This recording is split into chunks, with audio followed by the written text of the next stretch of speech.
Pronti? 1, 2, 3.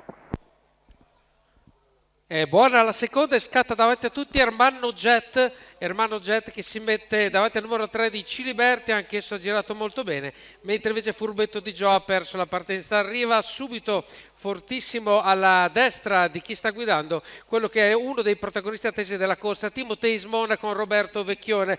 Passano i primi 200 metri in 16,2, parlottano i due driver e poi quando sono passati dei metri 300 arriva il via libera per Roberto Vecchione, ma fortissimo a destra si presenta Subaru Figaro Griff, 400 metri con uno strappo in 13,8 gli ultimi 200 e i due cavalli più attesi se le danno di santa ragione subito all'inizio, poi recede dalle intenzioni bellicose Vincenzo Longo e parcheggia dietro a Timotei Smona. Quando arriviamo a passare altri 200 metri, stavolta già in rallentamento in 14,8, quindi i due cavalli più attesi sono primi e secondo e Timotei Smona al primo posto e secondo e Figaro Griff terzo, è rimasto Ermanno Jet che aveva ottimamente girato.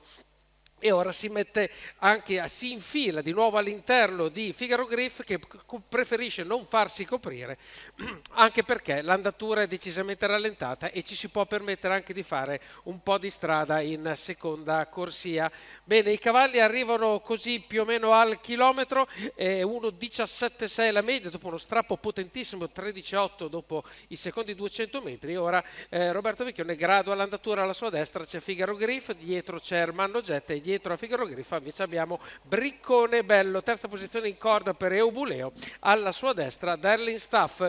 Si entra nella penultima curva e Figaro Griff ricomincia a mettere pressione a quello che è il leader Timotei Smona e la curva si chiude ora con un parziale di 14,8 e Figaro Griff torna decisamente alla carica. Sembra un po' in difficoltà Timotei Smona, Roberto Vecchione lo comanda, gli chiede maggiore impegno, ma Figaro Griff è già passato. Quando dobbiamo ancora arrivare, anzi ci arriviamo adesso ai 400 metri finale, 13,9 è la retta, la velocità, si sta dando veramente il meglio di sé. Figaro Griff ha preso un paio di lunghezze di vantaggio, viene eliminato Furbetto di Gio, prova a recuperare qualcosa Briccone Bello, si entra in retta d'arrivo con un cavallo solo al comando, questo si chiama Figaro Griff, c'è Vincenzo Longo che deve contare solo i metri che lo separano dall'arrivo, prova a difendere il secondo posto Briccone Bello, ma arriva Ermanno Jet al primo posto, stanco ma vincitore Figaro Griff.